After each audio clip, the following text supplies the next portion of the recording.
es muy errado y yo creo que en este momento necesitamos, como lo estás haciendo vos y tal vez como lo quiere hacer el libro, Dios debería pedirle perdón a Sodoma y a la tonina, en donde en paz me acostaré y así mismo dormiré. Eso tiene que dejar de ser un versículo en donde yo se lo da mucho. O sea, Dios tendría que pedirle perdón a Sodoma. Pero si yo expongo que estás perdido, voy a despertar en vos la necesidad de encontrarte. Y una persona nunca quiere estar en la vastedad del mundo. El ser humano no quiere verse perdido. Yo sí sé el final de la historia y yo sé que nada de lo que yo haga con los ignorantes va a mover un centímetro el péndulo. No lo vas a reflexión consciente, porque hay un ejercicio de reflexión consciente. Sí, que eso está buenísimo. Bien censurado. Pero al mismo tiempo, Joshua, me di cuenta que los que, y lo menciono, llegó la hora de pensar en las personas que llenas de ansiedad religiosa, llenas de ansiedad social, llenas de ansiedad ideológica y llenas de ansiedad política, necesitan encontrar descanso en Cristo y saber que ellos puede ser que sean parte del final de la historia. Pero si no son parte del final de la historia, ¿cómo lo van a saber si nadie se los predica? Sí, es que estamos como en los días de Noé, decías vos ahí también, que los paralelismos ya son... Es una bola de nieve, literalmente, que va todo hacia el desorden, hacia el caos, ¿verdad? En donde ya vienen los tiempos del fin. Conocer lugares espectaculares, gente espectacular, gente de Dios con claro, aquí que está tu esposa y tal. No nos cuesta a nosotros cuando estamos haciendo scroll. Bueno, no, bienvenido, Luis, a Gracias, este espacio, Joshua. Seguidores. Un placerzazo estar acá con vos en este espacio que te sale del corazón, que ahora que comentábamos fuera de cámara, nace con la misma intención con que nace el libro, ¿verdad? A veces decimos qué podemos hacer para despertar un poco a la gente, ¿verdad? Así que yo estoy muy contento de estar acá y todo lo mejor para vos y que este proyecto, explote en todo lo que te pueda ayudar. Muchas gracias, Luis. Sí, no, de hecho nos atrasamos en el live, si estaban ahí pendientes y lo vieron hasta después, nos atrasamos un poquito porque Luis es un experto en todos estos temas de producción. De hecho, leí en el libro que le ayudaste a Sixto Porras. Sí, correcto. Tuve la gran dicha de poder compartir con él. Es una experiencia lindísima porque tenés que grabar todo, desde que están en el avión hasta cuando se bajan en el avión, porque la idea era poder hacer como resúmenes, como mini documentales de cada experiencia en cada ciudad a donde él iba. Entonces pudimos conocer lugares espectaculares, gente espectacular, gente de Dios con muchísimo anhelo en el corazón de crecer espiritualmente.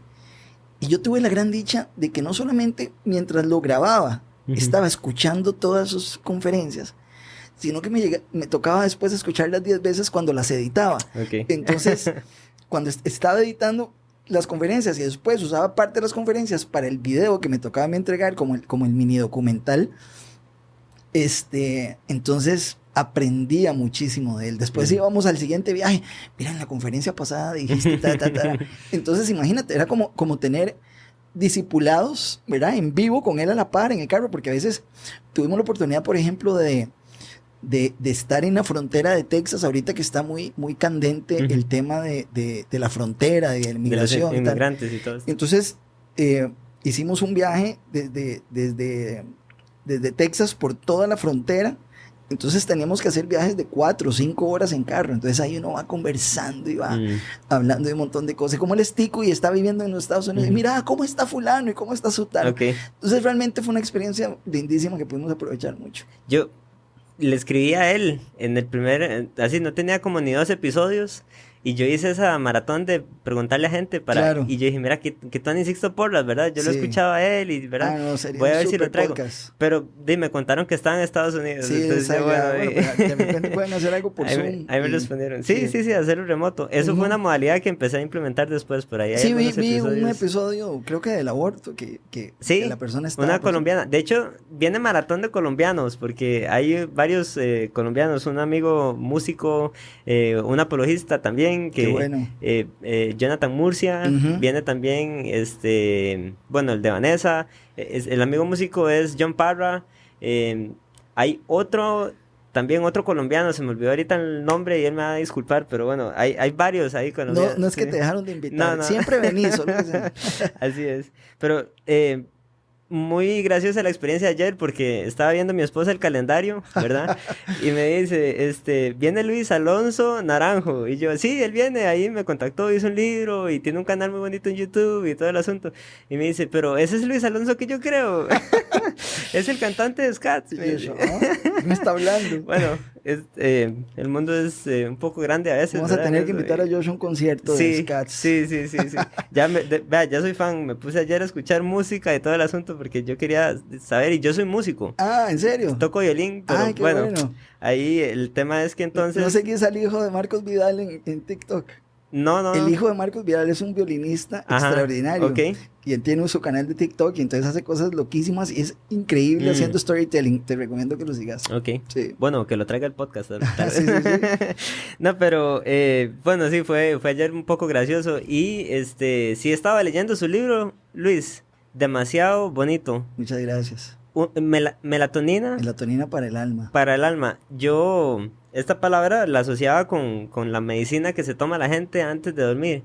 Ese es el juego de palabras, de hecho. Y así es, ¿verdad? Sí. He leído el libro y tiene una... Hiciste el ejercicio como de noche por noche, ir haciendo como el devocional. Buenas noches, dice. Exacto, ahí al final y todo. Ahí me sentía como un mensajito de Luis ahí en el... Y la idea es esa, poder después de que uno cierra cada capítulo, la invitación a apague todo, deje el celular, póngalo por ahí y ya póngase a reflexionar en lo que acaba de leer y deje que la melatonina en su alma, con todos estos pasajes bíblicos que acabamos de repasar, puedan hacerlo descansar.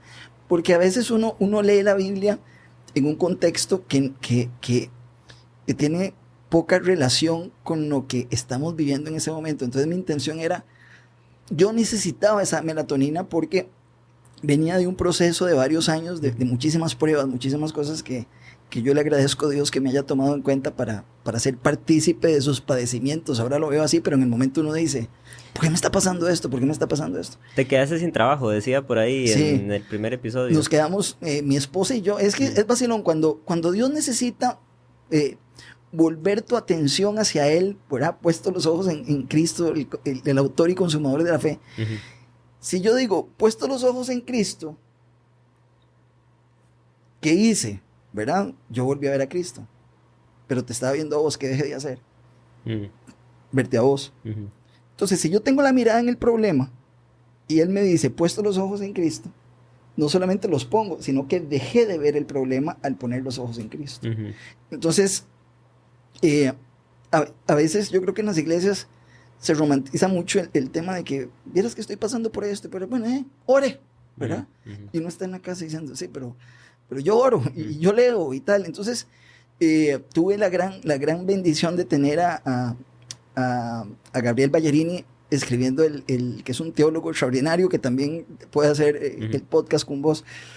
Y hizo el prólogo del libro. Y él me comentaba, y lo comentó en el prólogo, que es muy fácil a veces escribir desde la corrección religiosa de quien no ha pasado por el asunto, ¿verdad? Pero cuando te lo está diciendo alguien que tiene esa vulnerabilidad completamente expuesta para la persona que está leyendo, y uno dice, mira, es una persona exactamente igual que yo, con los mismos padecimientos, con los mismos sufrimientos, igual le cuesta dormir, etcétera, etcétera, etcétera. Y vivimos en una época en donde tal vez la espiritualidad está basada más en el entretenimiento que en la palabra de Dios. Entonces por eso es que nos cuesta ver la palabra de Dios, como dice el Salmo 4:8, como esa melatonina, en donde en paz me acostaré y así mismo dormiré. Eso tiene que dejar de ser un versículo en donde yo se lo pongo en la cuna de mi hijo, ¿me explico? Y en el cuarto ahí, para que cuando le ponga la canción de cuna, ¿verdad? No. Ese es un salmo en donde David, mientras estaba siendo perseguido por Absalón, su propio hijo, para matarlo, lograba escribir eso, recostando su cabeza sobre una piedra. Y uno dice, ¿cómo lograba dormir de esa manera? Como si fuera un bebé. Es porque él entendía que dentro de la soberanía de Dios estaba el plan de que su hijo lo persiguiera para matarlo. Yo siento que David era como su emblema o su personaje Si el libro no hubiera tenido el título de Melatonina, hubiera tenido el título La vida de David. La vida de David. Se menciona demasiado. David es impresionante. Yo creo que si Dios fue cuidadoso en sus cartas de amor de la Biblia,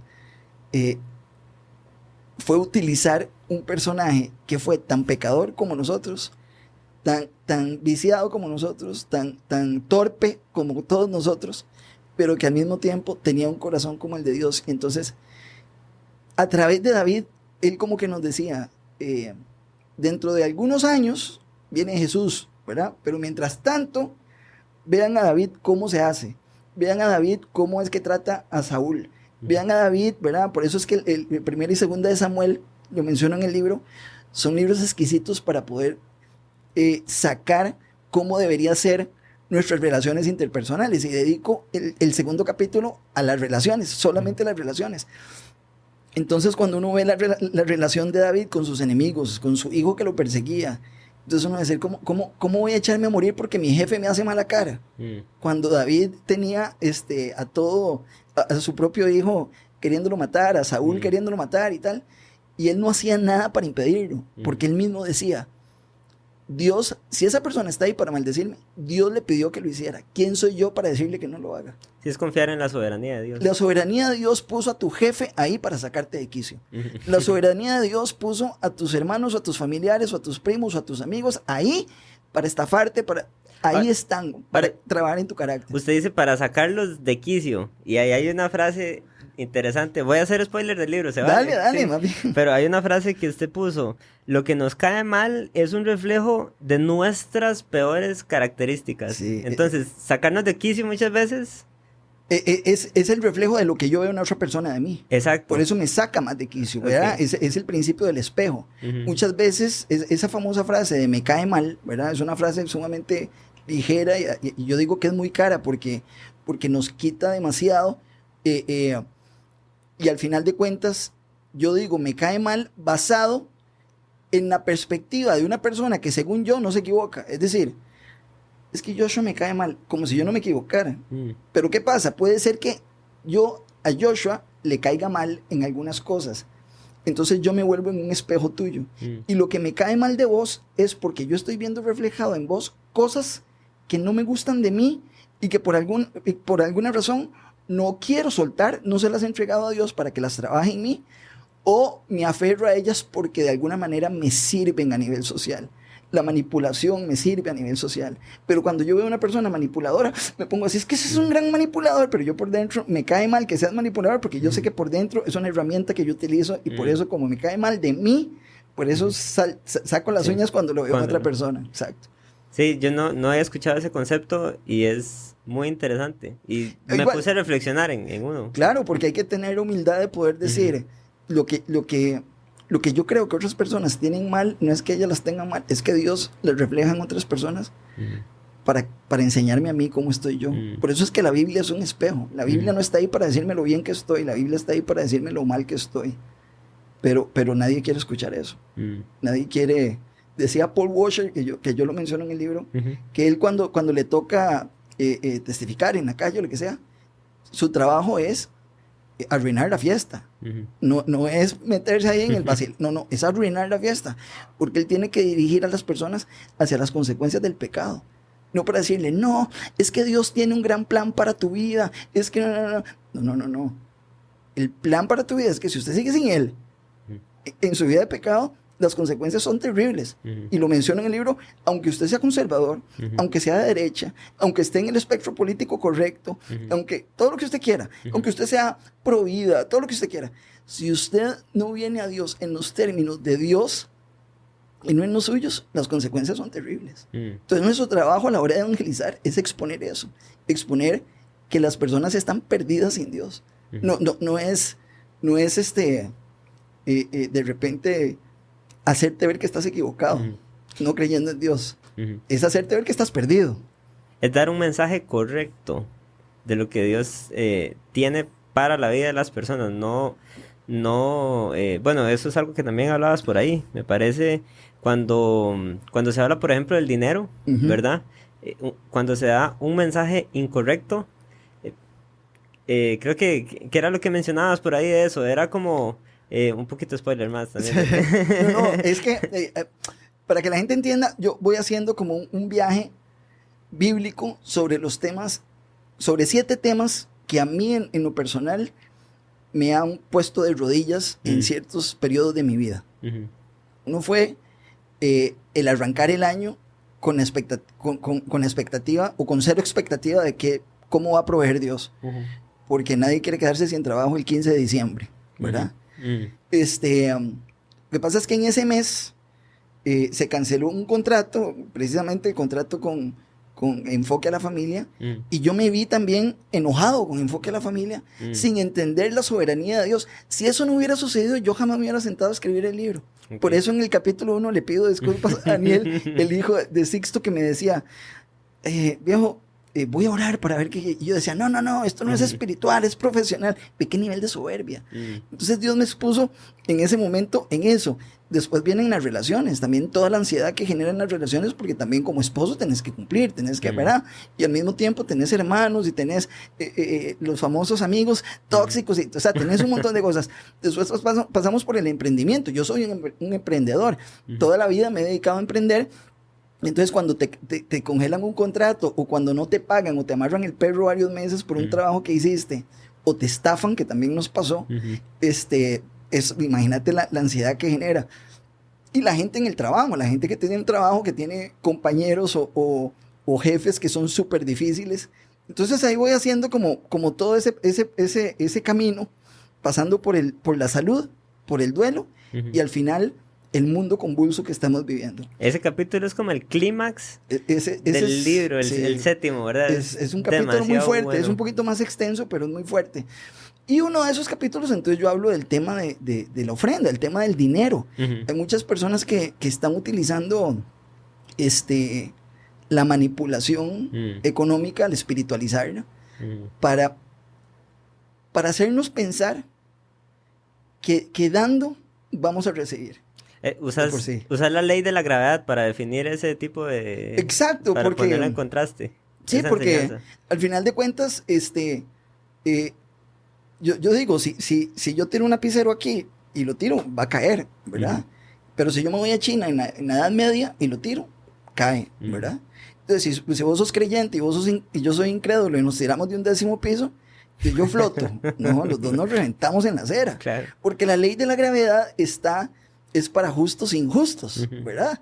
De la misma manera, si yo soy un incrédulo que aplico correctamente, sin saberlo, los principios de honestidad, de trabajo, de llegar temprano, del trabajo a la casa, de la casa al trabajo, pagando la tarjeta, qué sé yo, Dios me va a bendecir con otra ley que no es la ley de la gravedad, sino que es una ley que se llama la ley de la siembra y de la cosecha. Siembra y cosecha. Exacto. Sí. Entonces yo voy a verme beneficiado de la misma manera en que la gravedad me beneficia o me afecta, me voy a ver beneficiado. Por eso es que hay muchos cristianos que creen que solo porque piden, o porque decretan, o porque van, o porque dan, etc., Dios está como comprometido con cumplir su lista de deseos.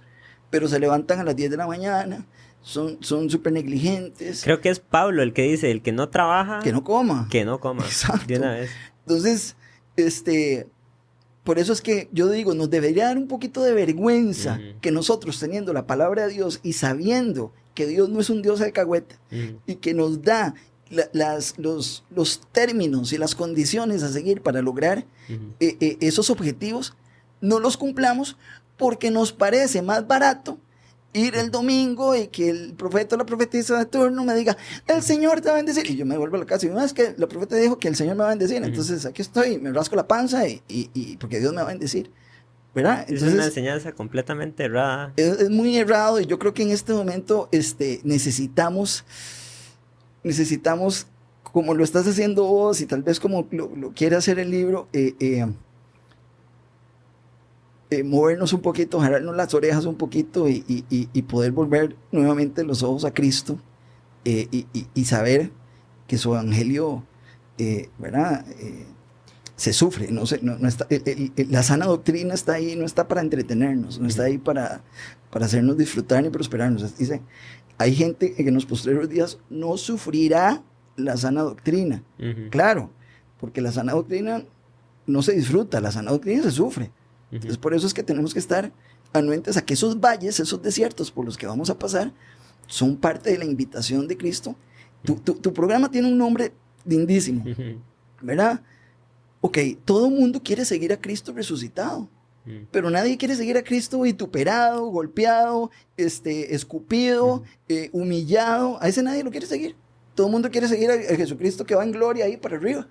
Y resulta que cuando nos topamos con el bombazo, porque la sociedad nos critica, nos persigue, etc., no vemos que estamos siendo partícipes de los sufrimientos de Cristo, y deberíamos sentirnos orgullosos por eso. Sí, vos mencionaste en el libro que a Jesús lo traicionaron, y hay un pasaje que mencionaste ahí, que es Hebreos 12:3, dice: considerad aquel que sufrió tal contradicción de pecadores contra sí mismo, para que vuestro ánimo no se canse hasta desmayar. Y doy el ejemplo del tren. Imagínense, eso es un ejemplo que mientras yo lo escribía, lo iba visualizando, y yo lo escribía y lloraba, porque yo me imaginaba el ejemplo del libro. Se los voy a contar. Me voy a vulnerabilizar. Yo ahí lloré con ese ejemplo también. Es que es muy... Nosotros no entendemos ese pasaje cuando dice que sufrió tal contradicción de pecadores contra sí mismo. ¿Qué significa eso? Este operador de tren, a él le tocaba jalar la palanca para que el tren subiera, de manera que pasara el barco y que el tren bajara, y que el puente bajara para que el tren pasara. Y entonces, bueno, yo sé que hoy eso se hace con un botón, pero digamos que era unos años atrás. Ese día él llevó a su hijo para que lo acompañara. Y su hijo estaba ahí traveseando. Mati andaba por ahí jugando, chun, chun, chun. Y de repente, vos estás ahí, ya sabes que a tal hora te toca. De repente ya casi te toca. Y vos, Mati, ¿dónde estás? ¿Dónde estás? Y no estás. Y por jugar escondido, se metió en el área de los engranajes y de las máquinas. Donde bajaba el puente. Claro, y ya te diste cuenta que te quedan 5 o 6 segundos para bajar el puente, porque el puente viene lleno de gente, lleno de pecadores. Y entonces vos tenés que escoger en 5 segundos si jalas la palanca y todo ese engranaje mastica a tu hijo, o dejas que la gente del tren se muera, ¿verdad? Nosotros casi que sin pensarlo 2 veces escogeremos a nuestro hijo. Pero ese señor bajó la puerta de madera para amortiguar los gritos de su hijo y pensó en toda esa gente para que se salvara. Salió al balcón y mientras pasaba el tren los volvió a ver y ellos iban ahí. Nadie se percató. Nadie supo Nadie se dio cuenta del sacrificio que hizo. Uno iba a ir a robar a la otra ciudad, el otro le iba a dar vuelta a la esposa en la otra ciudad, otro iba ahí cartereando a gente que estaba descuidada. Y por todos esos pecadores, él sufrió tal contradicción contra sí mismo. Entonces, si yo pienso en eso, mi ánimo no se va a cansar hasta desmayar. Porque cualquier sufrimiento que yo pase en este momento es un día en el spa comparado al sacrificio que ese padre tuvo que hacer con su hijo para salvar un montón de gente que ni siquiera lo iba a agradecer. Sí. Por eso es que cuando nosotros entendemos la gracia inmerecida de la salvación, es que tenemos que comenzar de rodillas a dar gracias. Hay una frase en el libro que yo digo: si entendiéramos lo que merecemos, comenzaríamos a agradecer. Lo que pasa es que nuestros currículums nos dice: no, usted es muy carga, pida más, pida un aumento, pida esto. Si realmente entendiéramos a la luz de la palabra lo que nos merecemos, no estaremos jodiendo tanto porque nos va mal en esto o en aquello. Sí, esa parte del libro fue tremenda. ¿Qué capítulo? Es como el 3, 4, no sé. Ese es el de las relaciones, es el 2. Y ¿se puede decir que la Biblia es capitalista? Completamente capitalista. Había un dicho de un señor que decía: para errores la Biblia, porque la Biblia se presta para muchas interpretaciones en las cuales yo puedo agarrar un texto, sacarlo de contexto y convertirlo en un pretexto. Y entonces a nivel ideológico y político, ¿verdad? Hacen cosas terribles con la Biblia. Creo que tal vez se hace como con la iglesia primitiva, ¿verdad? Cuando vendían todos sus bienes y los repartían entre ellos cuando había necesidad y todo este asunto. Bueno, dice: ¿por qué no cogiste ese talento y se lo diste al banco? Y uno dice: wow, desde ese momento habían bancos y habían intereses para que, ¿verdad? Entonces uno dice: mira, desde esa época ya habían bancos. Y dice: porque el reino de los cielos es... Entonces uno dice: bueno, no es un ejemplo de lo que sucede acá, así sucede allá. Entonces dice: a cada uno le dio un talento. A mí me voló la cabeza cuando yo escuché esa prédica en donde nos explicaban que era un talento, lo que representaba, ¿verdad? Y cuando el deudor debía 10,000 talentos, lo que eso significaba, ¿verdad? Eran 34 toneladas de oro. Entonces era una deuda impagable. Pero su amo, movido a misericordia, ¿verdad? Perdonó 34 toneladas de oro. En cambio, ese mismo que le perdonaron llegó a hacerle así al que le debía 2 denarios, ¿verdad? Y entonces, esos somos nosotros. Perdona nuestras ofensas como también nosotros perdonamos a los que nos ofenden. ¿Qué? O sea, cada vez que yo rezaba eso, yo no sé cómo no me cayó un rayo. Porque cuando perdonamos nosotros a los que nos ofenden, como para repetir 30 veces al día que me perdonen a mí como yo perdono, porque yo no perdonaba a nadie, ¿verdad? Dios guarde, me metiera en el carro. Pedazo de... ¿verdad? Entonces, basado en ese contexto de Mateo 25, quedan completamente establecidas y claras las clases sociales. Y si él dijo que a los pobres siempre los íbamos a tener, eso significa que a la clase media también siempre la íbamos a tener, y a los ricos siempre los íbamos a tener. Y cada uno iba a poder pasar de un lado al otro dependiendo de su capacidad de administrar. Porque dice, se le dio a cada uno de acuerdo a su capacidad. Entonces está en cada persona aplicar los principios de mayordomía correctos para poder, fiel en lo poco. Entonces dice Dios, te voy a dar, entonces ahora te voy a dar 2 porque fuiste fiel con 1. Fuiste fiel con 2, te voy a dar 5. Y al final dice, no, quítese al que le dio 1. O sea, ¿te acuerdas de aquel dicho que dice, la plata jala plata? Bueno, la plata jala plata es bíblico. Sale ahí, sí. Quítale al de 1 y déselo al que tiene 5. La plata jala plata. Sí. Es porque el que tiene 5 lo supo trabajar. Sea incrédulo, sea ateo, como sea, porque se ve beneficiado de la ley de la siembra y la cosecha. Le dieron 5, los administró bien, le van a dar 10. Sí, nada más lo que sí no está bien es las prácticas a las cuales el capitalismo ha llegado, ¿verdad? Que ya ahí es cuando, digamos, alguien fue buen administrador y todo este asunto y llegó a tener mucho y puede administrar mucho y empieza... Completamente, por eso es que Santiago da el contrapeso. El gran problema, que también lo prevé la Biblia, es la codicia del ser humano. Entonces, el amor al dinero. Y lo dice, el amor al dinero es el principio de todos los males. Pero al final de cuentas, cuando yo tengo la misma oportunidad que vos, estamos en la salida de la carrera, lo que pasa es que yo entrené, usted no, pero tenemos la misma oportunidad de salir al mismo tiempo. Que yo lo deje perdido a usted, pero ¿qué está intentando hacer el socialismo en este momento? Que el final de la carrera, a pesar de que yo me levanté a las 5 de la mañana, entrené, usted no. Al final, a los 2 nos tienen que dar la medalla porque pobrecito usted. Y eso está completamente incorrecto, ¿verdad? Entonces, ¿qué pasa? Que en esa codicia, el vagabundo, el negligente, le parece muy, muy oportuno señalar la codicia del que sí quiso tener más, porque muchas veces muchas veces tienen más no por codiciosos, sino porque aplicaron todos los correctos principios de administración. Pero yo, socialista, lo llamo de codicia para decir, de eso que usted hizo me toca a mí una parte. Porque usted es el capitalista opresor, ¿verdad? Patriarcal, etcétera, etcétera, etcétera. Y creo toda una ideología en función de eso. Y a nivel social nos causa toda la ansiedad que nos está causando en este momento. Y las clases sociales están agarradas del pelo precisamente porque ya no se predica el evangelio. Se predica, y si usted tiene es un codicioso, y si yo soy pobre, pobrecito. Entonces ni a mí se me invita a trabajar, y a usted lo pasamos demonizando por trabajar y por ganar su dinero. Siempre he escuchado por ahí que el mayor o el que más peca generalmente con este tema puntual de la codicia, generalmente más bien es el pobre, ¿verdad? Porque todo el tiempo anda buscando cómo tener más, ¿verdad? Y es aquella ambición. Y muchas veces alguien que tiene unas finanzas un poco más saludables y todo este asunto, de repente hasta no piensa ni siquiera en el dinero y ni siquiera eso llega a ser un pecado con el cual la persona llega a ser un issue para ellos, sí. ¿No? Y el pobre pasa constantemente echándole la culpa al rico de que él no tiene. Y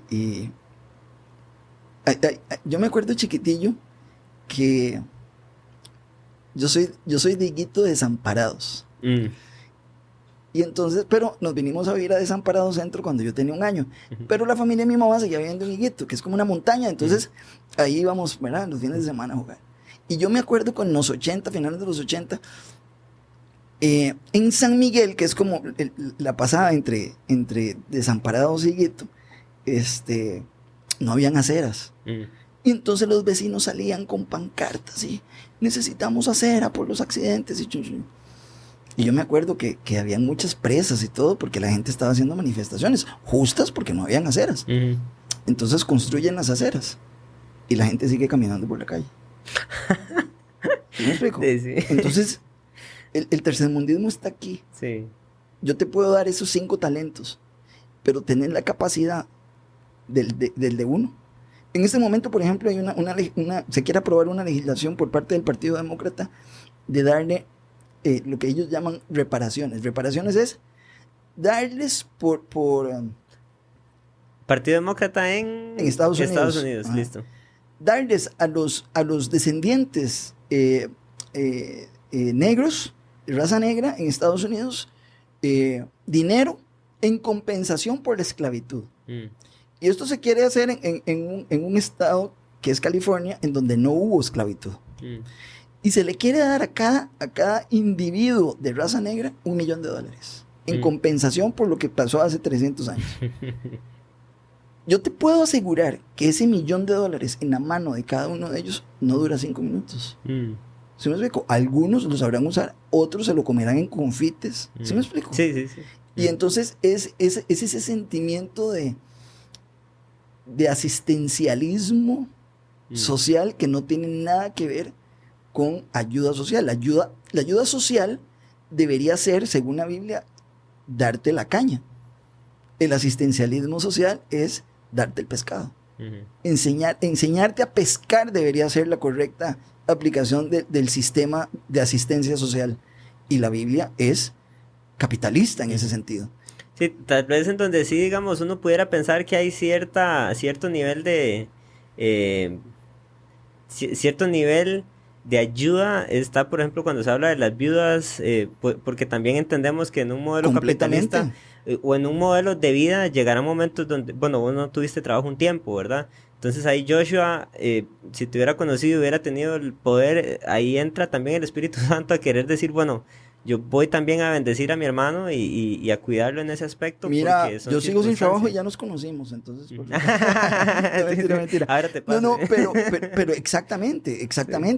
Eso no tiene nada que ver con la condición humana de querer ayudar a aquel que lo necesita porque no tiene con qué. Pero ¿qué pasa? Vamos a suponer que vos sos la persona que siempre está en los semáforos y siempre te doy. Va a llegar un punto en donde, en este caso, en este momento, de hecho, está el caso de un muchacho venezolano que ya está en Estados Unidos y que él se hizo viral porque saca sus videos diciendo, a mí no me gusta trabajar y aquí todo me lo regalan, y entonces, esa persona ve en esa forma de pedir dinero una manera para subsistir, y entonces nunca va a encontrar o nunca va a tener el hambre para querer hacer otra cosa y ser productivo. Entonces le está enseñando a sus hijos, porque muchos también los utilizan para generar lástima y pedir, les está enseñando a sus hijos que eso está correcto. Entonces ellos van a crecer pensando de que mi bienestar depende de todos los carros que pasen por acá y que me den algo. Entonces, ¿qué pasa? Yo le doy a esa persona y llego a darle tanto, porque un día yo digo, no, te voy a dar $10,000 y le voy a pagar el alquiler de la casa y le voy a dar toda la comida. Y resulta que yo nunca le prediqué el evangelio. Yo voy a llevar a esa persona al infierno con el estómago lleno. Y no se trata de eso. Ahora, una persona que es enfrentada con las consecuencias de ese pecado en el que él vive, es una persona que con Cristo va a buscar querer crear herramientas a través de él que lo puedan sacar adelante y que puedan sacar a sus hijos adelante. Entonces, bajo ninguna circunstancia yo puedo ver que el asistencialismo social sea bíblico. No lo logro ver. La ayuda social sí, pero el constante asistencialismo social no. Sí, y decía un amigo, hay que dar el bien cuando es a quien es debido, ¿verdad? Y creo que por ahí entra el principio de la sabiduría, de orarle a Dios, de pedirle a Él cuándo, dónde, cómo, ¿verdad? Y tener esa guía de Dios en dónde y cómo ayudar. Pero sí, desde un punto de vista político, cuando más bien desde el socialismo, por ejemplo, se trata de meter... Aquí este espacio siempre es muy bíblico y no se habla de política, pero hoy tengo conmigo al creador de los ignorantes, ¿verdad? Sáquenos de la ignorancia. Sí, no, y es que el tema es ese, eso que mencionabas, porque no podemos actuar por culpa. Es lo que yo menciono en el libro de la discusión que tuve con un líder religioso sobre Mateo 25. La culpa no me puede hacer creer que lo que yo tengo lo adquirí de mala manera y por ende yo tengo que entregárselo a una persona que lo va a administrar mal. No. La generosidad, ¿verdad? Tiene que llevarme a querer apoyar a una persona para traerla a los pies de Cristo y que Él vea en mi generosidad un puente hacia Cristo. Jesús dijo, yo soy el camino, ¿y qué más? La verdad y la vida. Ok, Él no dijo una verdad, Él dijo la verdad. Dígamelo en negativo. Si Él es la verdad, ¿qué es todo lo demás? Mentira. 2 más 2 es 4. Entonces, si yo hago cualquier cosa que no predique, es que la gente está acostumbrada a que se le predique sobre Cristo. Y nosotros no debemos predicar sobre Cristo. Nosotros debemos predicar a Cristo. Y cuando predicamos a Cristo, le estamos predicando la verdad. Pero si yo predico sobre Cristo, hablando de cualquier otra cosa, estoy predicando mentira. Y entonces ahí es donde se presta para todos los debates teológicos, sociales, ideológicos, religiosos, económicos, sociales, etc. Milei hizo un discurso demasiado poderoso en estos días en cuanto al capitalismo, justamente, ¿verdad? Tal vez hay un espacio político no pagado. Pero sí, y por eso al negligente y al que tiene mucha ¿cómo se llama? Que está enojado con el mundo y con la vida, se meten mucho en política, porque es una manera especial para poder criticar y para poder denme, ¿verdad? Hay muchísimas personas que estudian sociología o politología y ciencias políticas y ciencias sociales y terminan teniendo una carrera política sin en su vida haber generado un solo empleo. Y pasan en la Asamblea Legislativa rasgándose las vestiduras porque, pobrecitos los empleados, y ellos en su vida han trabajado. Bueno, y poniendo estas cosas a la luz, es donde nacen los ignorantes, ¿verdad? De esa... Sí. Capítulo 7, ya ahí Sí, correcto, pero viste que Dios me llevó a otro lado, porque al final de cuentas digo yo, primero me están censurando todos los videos, ¿verdad? El Goliat es gigantesco. Eso no significa que mis 5 piedras no sean poderosas. ¿Tirabas videos y qué? ¿Te los botaban? Completamente. Hice un video, por ejemplo, con Chinda Brandolino. Llegó a 600,000 vistas y me lo botaron. Y entonces no solo me lo botan, sino que me censuran el canal por 3 meses. Entonces no puedo ni publicar nada, ni puedo ¿qué es eso? Monetizar nada. Entonces, eso me daba más crédito, no solamente a lo que estaba diciendo, sino que sabía que era verdad lo que estaba diciendo, si no, no lo hubieran censurado. Pero al mismo tiempo, Joshua, me di cuenta que los que, y lo menciona en el libro, los que sabemos el final del libro, los que sabemos el final de la historia, somos sumamente irresponsables en querer intentar salvar la casa que se está quemando en vez de intentar salvar a las personas que están dentro de la casa. Yo sí sé el final de la historia y yo sé que nada de lo que yo haga con los ignorantes va a mover 1 centímetro el péndulo, no lo va a hacer.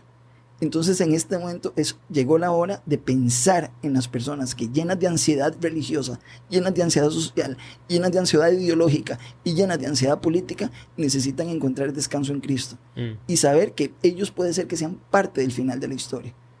Pero si no son parte del final de la historia, ¿cómo lo van a saber si nadie se los predica?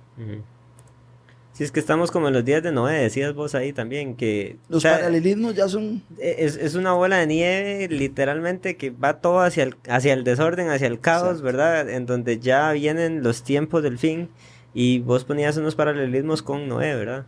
completamente, los días de Lot, los días de Noé, ya, o sea, que nosotros pensemos de que no, todavía falta mucho, o sea, Dios tendría que pedirle perdón a Sodoma y a Gomorra, después de ver las cosas que he visto. Hay un ejemplo que doy en el libro, en donde entré a una tienda deportiva, y eso que punch, entonces la música te hace entrar, pero de repente paré un segundito y yo santo que, y comencé a escuchar la letra de la canción, y era una mujer.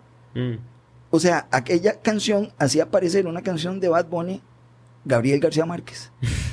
Y entonces, ¿qué es eso? Y le digo, muchacha, es que aquí estoy con mis hijos, quite eso. Y dice, ay, sí, perdón. Y ellos ya ni se dan cuenta. Porque esa hipersexualización de la lírica y de los temas y de todo, visualmente, se normaliza tanto en el cerebro, en donde ellos la tienen de música de fondo y ni se dan cuenta si está correcto o está incorrecto. Ahí es donde comenzamos a llamar a lo bueno malo y a lo malo bueno, porque cruzamos la línea en donde la sensibilidad hacia eso quedó completamente adormecida. Entonces, Dios debería pedirle perdón a Sodoma y Gomorra si no interactúa rápido y si piensa que esto es normal y vamos a dejarlo unos 200 años más. Porque ya, cada vez que hubo un reset en la historia de la Biblia, no fue por temas políticos, no fue por temas sociales, no fue por temas ideológicos, fue por temas morales. Cada vez que Dios dijo reset, fue por inmoralidad. Por eso es que cuando yo, volviendo al tema político, yo no me tengo que preocupar si de repente X candidato político es el mejor en economía o no, porque mi economía no depende del político de turno. Mi economía depende de Dios. ¿Se me explico? Claro. Porque si yo sigo el reino de Dios y su justicia, todas las demás cosas me serán añadidas. Entonces, ¿de quién depende mi economía? Entonces, yo no me tengo que preocupar por elegir al mejor economista, porque creo que Dios le dará la sabiduría para tener al equipo correcto para hacerlo. Yo me tengo que preocupar por votar por el candidato menos alejado del tema moral, porque el candidato o el sistema político que le dé la espalda a Dios en lo moral, Dios dice, ahí quedan, chao, da la espalda, porque Dios puede estar en todo lado, pero él no va a estar en donde Él no quiere estar, o en donde no quieren que Él esté. Entonces, dice, de ahí quedan, chao. Por ahí vi un video de Bukele poniendo en manos de Dios, ¿verdad? El país, que es necesario eso. Completamente. Y es interesante porque Bukele, por ejemplo, era un político tradicionalmente de izquierda. Entonces ahora más bien lo invitan al CIPA, que a cosas que son tradicionalmente de derecha, pero no es con Bitcoin y todo. Exacto, y no es porque él sea una persona de convicción de derecha, es porque él tiene sentido común. Ahí es donde la izquierda y la derecha no valen absolutamente nada. Simplemente las consecuencias del mal deben ser señaladas a nivel la cruz es vertical y es horizontal. Eso significa que yo tengo una relación con los hombres y yo tengo una relación con Dios. Y ambas son mutuamente excluyentes. Eso significa que de tal manera yo tengo que ejercer la ira. Si hay ira de Dios así, debería haber ira a nivel horizontal, no un pobrecito. No hay nada que ejemplifique más el amor de Dios que su ira. Porque Él tiene ira, eso significa que su justicia es tan perfecta que hay una consecuencia por el mal que yo hago.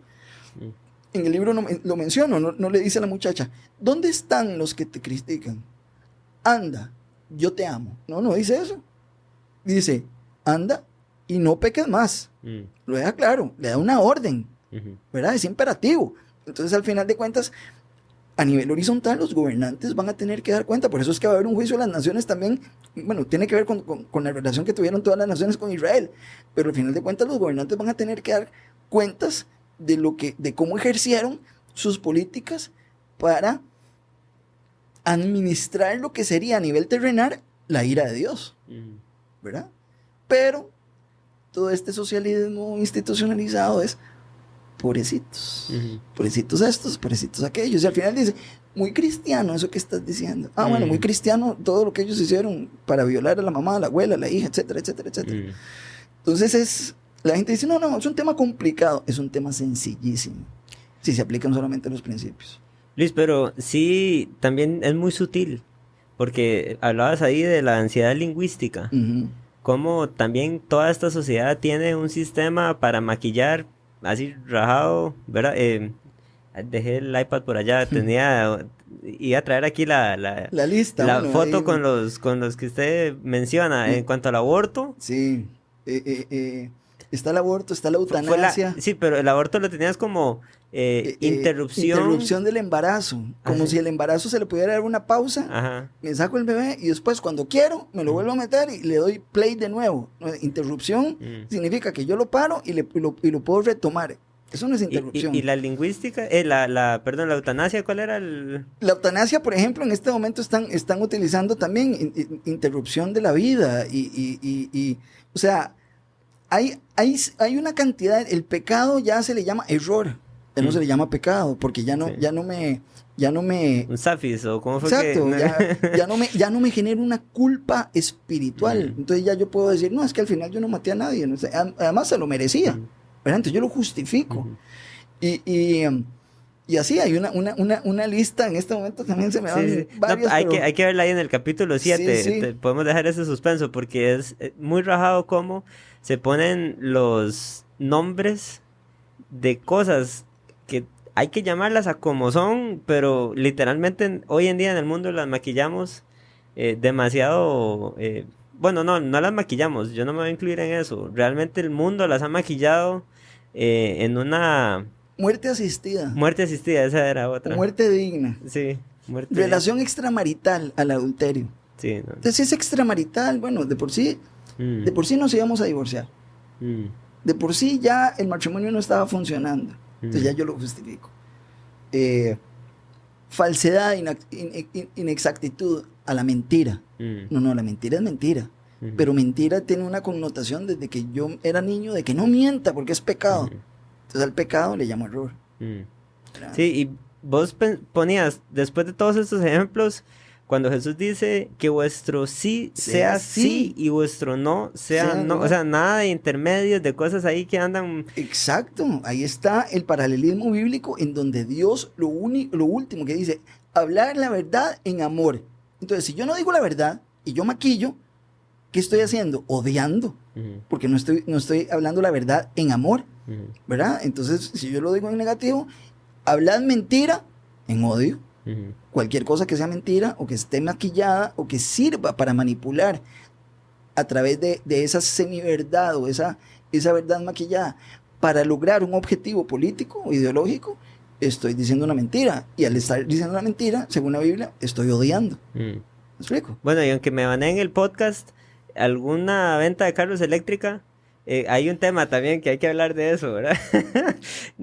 Bueno, yo quiero un carro eléctrico. Yo quiero un carro eléctrico porque son un chuzo. Y si sale un patrocinio, que yo lo agarro. Aquí, ¿verdad? Aquí estamos. Seguidores. Yo quiero uno porque son un chuzo. Son lindísimos. Y no tiene fuerza, ¿cómo se llama? Fuerza, el torque es, o no sé, cuando arranca. Igual no, más bien es que no dura la combustión. O sea, usted toca el acelerador y una vez arranca. No hay proceso de aceleración. Exacto, ahí ¿verdad? Sí. Son un chuzo. Pero yo tengo que tener la capacidad y la honestidad intelectual de entender que yo no estoy salvando el planeta con ningún carro que yo me compre. Más bien, todo lo contrario. Porque en 7 a 10 años la batería de ese carro seguramente va a parar en un lugar en donde va a contaminar más de lo que estaba contaminando mi carrito de gasolina. ¿Me explico? Y además, lo que se necesitó para fabricar esa batería generó muchísimo más contaminación que la extracción de gasolina, que durante tantos años también ya está ahí. O sea, el hombre no inventa nada.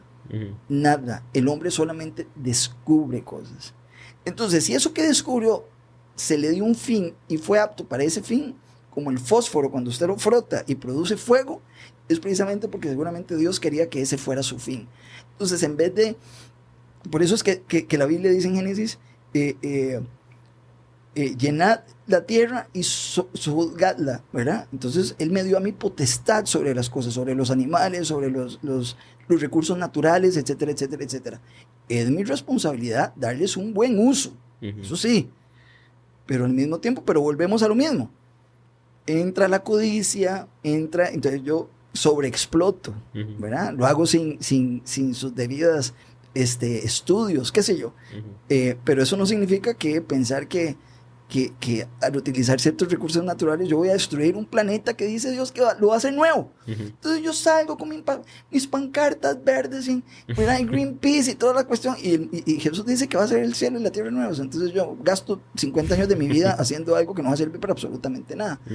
Entonces es un tema curioso, pero yo necesito tener la suficiente honestidad intelectual para entender que así va a ser, y yo no voy a cambiar, aunque me ponga, como lo digo en el libro, aunque me ponga pañuelos, aunque salga con pancartas, aunque salga así, nada va a cambiar el final de la historia.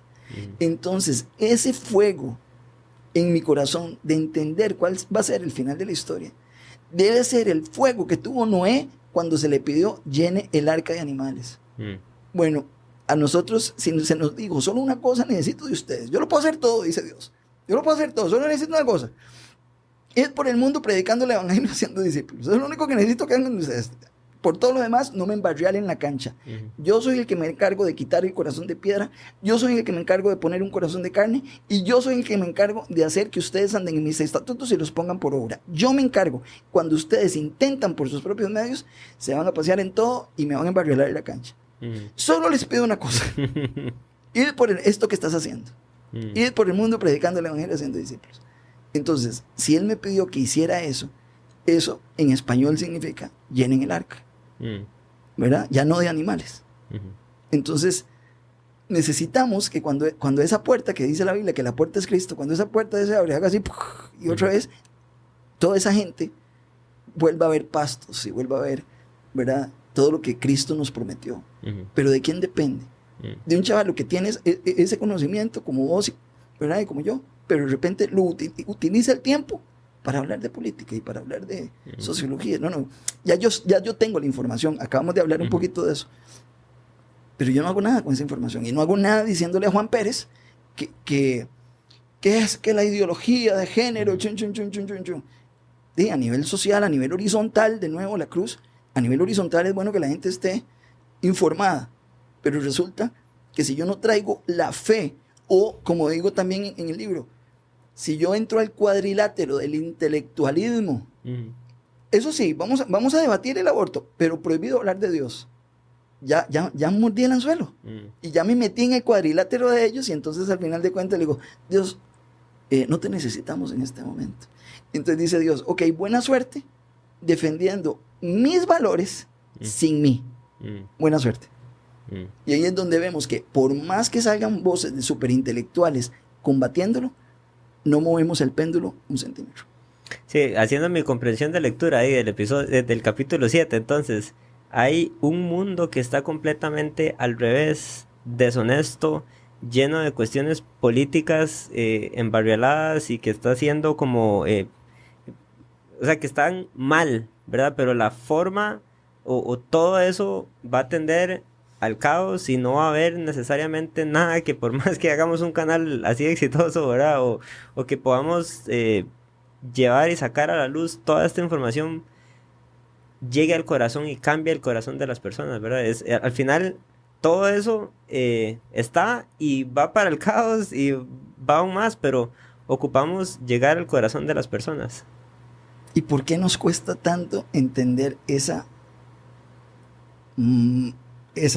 mala noticia, pero esa extraordinaria noticia? ¿Verdad? ¿A quién le gusta decir, qué pena, necesito que te prepares porque tenés cáncer? Un médico responsable hace eso. Un médico irresponsable dice, no, mira, todo va a salir bien, estoy hablando con los colegas y declaramos en el nombre de Jesús que te vas a curar. Y yo sé que no. Y entonces, ¿por qué a mí me va a dar pena decir que hay una muy buena noticia? El final del libro ya está escrito. Ahora, ¿querés conocerlo? Porque puede ser que Dios haya tenido misericordia de vos y tu nombre esté en ese libro. Pero si no quisieras escucharlo, las consecuencias son terribles. O tranquilo, voy a hablarte de Dios, pero Dios tiene un plan maravilloso para tu vida. Y si no, entonces, cuando no, porque Dios tenía otro plan, ¿con quién te enojas? Conmigo, porque te dije que Dios tiene... Bueno, además, seguramente vas a decir que mamá es ton, pero ¿con quién realmente importa que te hayas enojado? Con Dios, porque no cumplió tu deseo. Dabas el ejemplo de Job. En cuanto exacto. Job tenía una doctrina tan sana porque él sabía que lo bueno y lo malo venían de Dios. Y entonces, ¿cómo voy a decirle yo a Dios que no lo haga? Si él está, y dice, y con todo esto Dios no pecó. ¿Verdad? Hasta criticó a la esposa. Como una persona fatua has hablado. Job no pecó. ¿Job no pecó? Sí. Y con todo esto, ¿qué dije? Dios. Ay, sí, perdón. Job no pecó. Sí. ¿Verdad? Porque hasta le dijo a la esposa, ¿verdad? ¿Cómo se le ocurre decir semejante animalada? Porque, ¿verdad? Y entonces, era gente que entendía la soberanía de Dios. Era gente que entendía que en el cielo hay apuestas a nombre de uno y que depende de uno que Dios no pierda esa apuesta. Y son personas que entienden que dentro de su soberanía somos invitados. Por ejemplo, en el libro yo hablo de la correcta aplicación de los principios económicos para tener tu emprendimiento en orden. Pero yo me quedé, ¿verdad?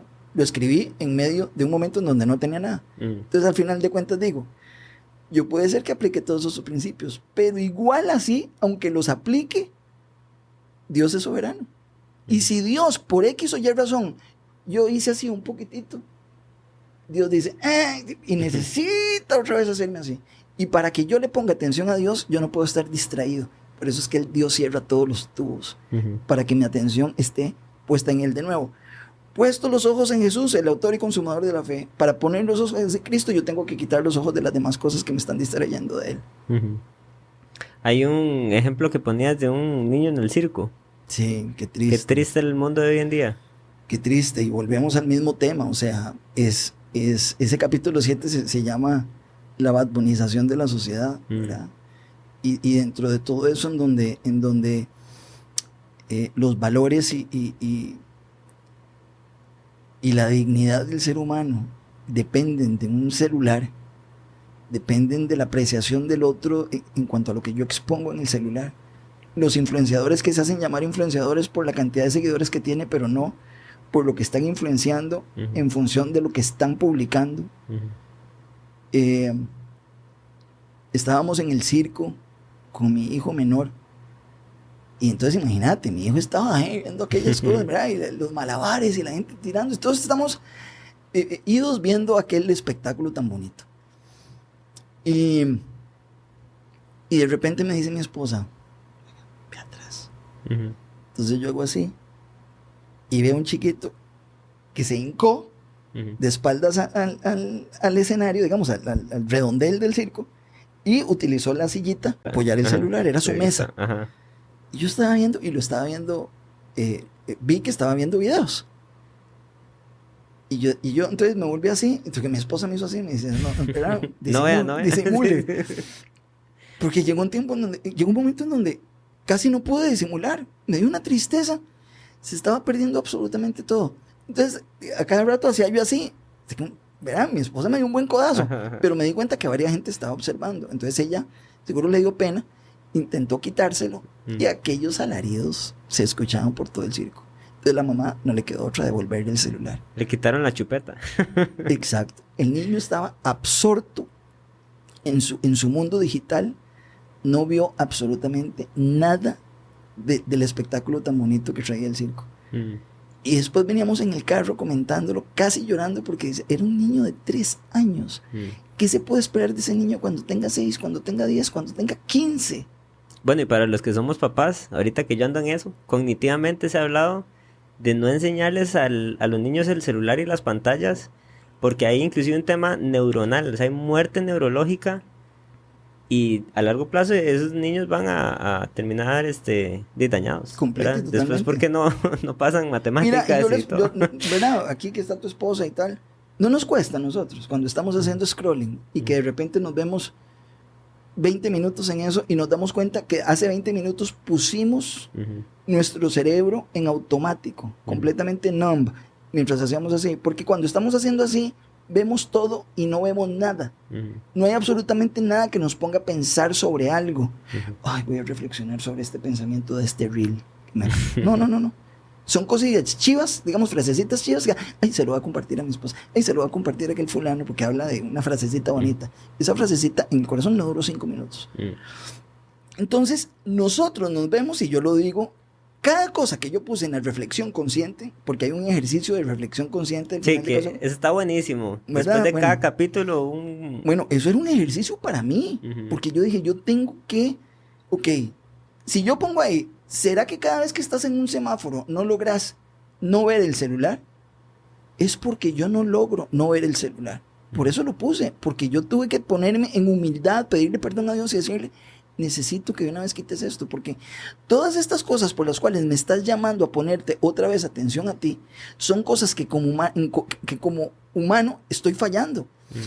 Entonces, todos esos ejercicios de reflexión consciente, me encanta que digas que te gustó y que los hiciste, pero son cosas en donde yo no soy el psicólogo Luis Alonso, que dicha que los hiciste, porque eso es un estudio que hice. No.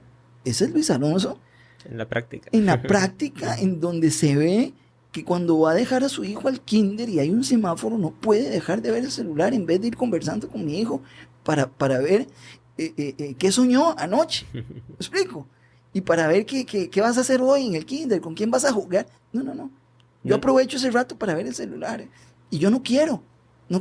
Yo soy un cristiano común y corriente. Yo no soy un intelectual, yo no soy un psicólogo, yo no soy un teólogo, yo no soy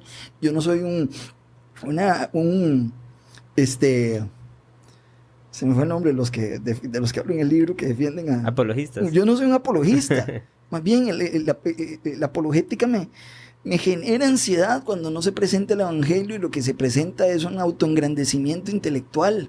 Cuando no se hace en amor. Exacto. Y además de que la gente diga, no. Pero al final yo siempre aprovecho para hacer una oración. ¿Una oración a qué? ¿Acaso depende de él recibir a Cristo? Ve qué soberbios que somos, que yo le voy a abrir el corazón. Sí, dice 1 Pedro que estás preparados para presentar defensa ante todo aquel que os demande, ¿verdad? O sea, cuando ya alguien te pide algún tema... Pero y Judas 3 dice... Lo natural es que la gente llega más bien a pelear. Claro. No cuando le piden. ¿Qué dice Judas? Judas 3 dice que, ¿verdad? Con mucho de nuevo, presentemos la fe, ¿verdad? Ante los santos, pero no sabemos ni qué es santo, ni qué realmente es la fe, de acuerdo a la Biblia. Entonces, yo no puedo hacer un escarnio público de una persona que necesita ser rescatada. Lo que le estoy diciendo, si yo expongo que estás equivocado, toque tu ego. Pero si yo expongo que estás perdido, voy a despertar en vos la necesidad de encontrarte. Y una persona nunca quiere estar... En la vastedad del mundo, el ser humano no quiere verse perdido. Pero si yo te demuestro bíblicamente que vos estás perdido, vas a buscar encontrarte. Es como una muchacha que de repente está con la pareja incorrecta. No le diga que es que estás muy enamorada. Díganle, no, es que estás atrapada. Es que yo no logro terminar con esa persona que me pega o que esto, que lo otro. Y usted le dice, es que estás atrapada. Todas las personas que se sienten atrapadas van a buscar zafarse. Pero usted le dice, no, es que estás muy enamorada. No, nunca va a salir de ese círculo. Entonces sí, al final de cuentas, yo no soy ese teólogo, yo no soy ese apologista, yo soy un cristiano estándar. Yo soy un cristiano que tiene todos los sufrimientos, los desafíos diarios con la familia, con el dinero, con el trabajo, con mí mismo. Dice la Biblia, anhelad pues como niños recién nacidos la leche espiritual no adulterada para que por medio de ella crezcáis para salvación. Entonces yo digo, pero ¿sabe? No se supone que yo era salvo. Entonces, ¿para cuál salvación? La salvación presente. La Biblia, esa leche no adulterada, no endulcorada, tiene que servir para que yo crezca día a día y me salve de mí mismo, de mis exabruptos, de mis malas decisiones, de no poder dejar el celular en los semáforos. Pero tengo que tener la honestidad en el corazón y la honestidad intelectual de decir, Señor, necesito que me des, hablo mucho del espíritu de poder. Sí, no nos ha dado Dios espíritu de cobardía, sino de poder, pero también de amor y de dominio propio. Y de dominio propio. Exacto. Con eso del celular en el semáforo lo estaba pensando ahora. Ahora, ¿no nos ha dado quién? Dios. Eso significa que el espíritu de poder viene de Él, no viene de mí. Entonces el dominio propio no es propio, no es mío, es de Él. Entonces, ¿cómo activo yo el espíritu de poder para que cuando yo voy a hacer algo, no lo haga?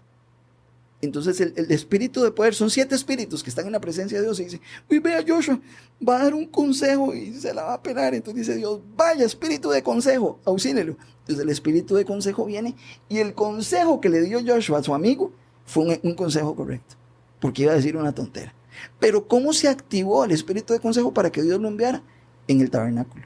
Esas son las 7 lamparitas que estaban en el tabernáculo, que se iluminaban, porque en el tabernáculo yo no podía verme a mí, ni siquiera podía ver alrededor, estaba completamente oscuro, aunque fuera mediodía en el desierto. Entonces se prendían esas 7 lamparitas, y esas 7 lamparitas se prendían a través de machacar la semilla del olivo para producir el aceite de la unción, otra palabrilla ahí muy utilizada. Si la gente supiera que la unción, la verdadera unción se saca al machacar la semilla del olivo, ninguno haría el ridículo de decir, hermanito, no me toque, no me quite la unción. ¿Qué es eso? La unción es aquella persona que Dios la pasa por el fuego y la está machacando para sacar aceite de ella, para iluminar esas 7 lamparitas en donde Él, en su baño, antes de ir a trabajar o donde sea, se pone de rodillas a activar esas 7 lamparitas. Por eso es que cuando sale de la casa y va en el carro o está con el jefe o le atraviesa en el carro, llega ese espíritu porque le dice, no le mente la madre. Si no, no podríamos. Pero ¿qué dice la psicología? Tú puedes. La fortaleza está en ti, ¿verdad? Busca dentro de ti. Y nosotros nos frustramos porque no podemos. Sí, no. Es que ese espíritu de poder no viene de ese libro de autoayuda. Es de Dios. Es de Dios. Elvis, demasiado chiva ese libro. Me gustó mucho. Qué bueno, amigo. Vea, algo que me gustó fue de hacer el episodio que tuve el libro antes que todos ustedes. Sí. Y aquí tengo oficialmente el primer resumen. Pero no este es la primera entrevista, el primer podcast que hago del libro. Me honra muchísimo y que me dejaras poder hablar con tantísima libertad. Y te debo el libro físico. Es que no me lo han dado, pero realmente enmarque eso y después... Esto sí, ahí le mando una fotillo de esto. Pero me gustó mucho. Creo que es un libro diseñado para leerlo en la noche. Es riquísimo ahí leer un capitulito, terminar el capítulo, hay un momento de reflexión y después hasta Luis le da las buenas noches a uno. Entonces después usted le escribe un mensaje de gracias. La idea es llenarnos de pensamientos que nos saquen. Es como tomarse la melatonina, y yo lo he hecho. Sí. Me tomo la melatonina, porque me tengo que levantar temprano o lo que sea, y sigo viendo tele. ¿Me explico? Y la melatonina es la melatonina de la oscuridad. Yo necesito estar a oscuras para que la melatonina haga efecto. Y entonces ya yo dije, ¿qué estoy haciendo? Entonces ahora me tomo la melatonina, apago todo. Pero ahora leo y me quedo con lo último que leí, cierro los ojos y me quedo meditando en lo que leí hasta que llegue el sueño. Sí. Y me fascina que es usted siendo muy transparente de situaciones que Dios ha tenido en su vida, ahí cuando te quedaste sin trabajo, el duelo de tu esposa, y un montón de situaciones que yo sé que fueron difíciles para usted como persona, y digo que sé porque si me hubieran pasado a mí, claro, hubieran sido muy difíciles, pero ahí es donde hierro con hierro se aguza, ¿verdad? Donde podemos agarrar esas experiencias de vida suyas y usarlas contra nosotros y nosotros crecer también al leerlo. Entonces sí, es como una motivación de esto que estoy diciendo para todos los que están viendo el episodio y que puedan comprar el libro y no es hacerle ver ahí, no te estás haciendo rico de mucho dinero por vender este libro, ni más bien creo que el tiempo que invertiste va a ser mucho más, ¿verdad? Y bueno, ojalá que sea un bestseller también, nada más un hito del asunto. Pero por eso, por el mensaje, no porque vaya a repercutir en algo. Es para uno de mucho crecimiento. Muchas gracias, gracias a Dios. Sí, es una bendición ese librito. Dice 2 Corintios que con la consolación con la que nosotros fuimos consolados, tenemos que consolar a otros. Si nosotros pasamos por problemas, por adversidades, por vicisitudes, y no utilizamos eso para poder consolar a otras personas, esto que me estás diciendo, o por ejemplo, una persona compró el libro en Amazon y dejó un review, y a mí me sacó las lágrimas cuando lo leí, porque yo dije, fue puchica, valió la pena cada cosa, porque esa persona debe estar pasando por algo similar y yo no sé, no tengo idea de quién es. Entonces ahí es donde uno dice, esa consolación con la que nosotros fuimos consolados, y por eso, imagínate si hubiéramos seguido con trabajo y distraídos. Y entonces dice Dios, tengo 10 años de estar tratando con vos, desde que te estafaron aquella vez, desde que te quedaste sin voz, ¿cuándo te vas a sentar para escribirlo, para lo que sea? Y yo, Dios, es que estoy ocupado, tengo mucho trabajo, es que me estás bendiciendo con mucho trabajo. Y yo, ok, te voy a cerrar los dedos porque necesito que se siente escribir, porque en todos estos tiempos que te he tratado, la idea era que con esa consolación que recibieron de mí, ustedes puedan consolar a otros. Y entonces ahora yo digo, si no hubiera pasado todo eso en diciembre, no me hubiera sentado a escribir. Y ahí está. Yo le dijo, apague las luces y encienda la Biblia. Así es. Un amigo tuyo, por ahí. Sixto Pueblos me dijo, porque yo le decía a Sixto, y era que yo, como tengo que ver tantos videos y tantas cosas para publicar en Los Ignorantes, yo termino con el espíritu como tan cargado, porque tengo que ver cada cosa, y al final escojo qué poner y qué no poner. Me dice, Luisito, apague las noticias y encienda la Biblia. Y eso para mí fue, ¡pum! Yo me quedé así, pues tiene toda la razón. ¿A costa de qué? Ni siquiera me pagan nada por eso, ni siquiera tengo un patrocinio de nada. Y yo diciendo, vea lo que está pasando, y vea que los niños, y vea que esto, y vea que los otros. Y yo sí, ¿verdad? Con el espíritu completamente uno se carga de estar cargadísimo. ¿Y cuánto tiempo perdido en eso que no me adentro en la Biblia? O que no voy a mi grupo de la iglesia, o que, ¿verdad? Por estar en eso. Es un tiempo completamente perdido, siendo consciente de cuál va a ser el final de la historia. Y yo sigo tonteando, porque eso es lo que estamos haciendo. Por eso es que el intelectualismo a cierto nivel neutraliza el poder del evangelio en las personas dentro de la casa que se está quemando y busca solo salvar la casa. Yo siento que si este libro sirve para algunas personas que están dentro de la batalla cultural, para poder hacer introspección y saber, primero hacerse un autoexamen. Por eso es que la reflexión consciente termina, hagamos un autoexamen, ¿verdad? Y yo logro decir, bueno, sí, mucho libro, mucho intelectualismo y tal, pero me estoy enfocando en lo que Dios quiere de mí. No, ok, ¿qué puedo hacer diferente? Ya valió la pena. Entonces se le puede dar, volvamos a traer a Dios al cuadrilátero. Porque no estamos combatiendo contra sangre ni carne. Entonces tenemos que traer al Espíritu Santo para que nos guíe, porque todos esos con los que estamos peleando son espíritus, no son ellos, ¿verdad? Así es, Dios nos ayude en este mundo. No te ruego que los quites del mundo, sino que los guardes del mal. Los guardes del mal, sí. Y enhorabuena por este espacio, porque permite que podamos. Yo lo que no quisiera es que estos espacios terminen en un rato de filosofar al respecto. Profesando ser filósofos, nos hicimos necios, sino que podamos realmente a través de estos espacios salir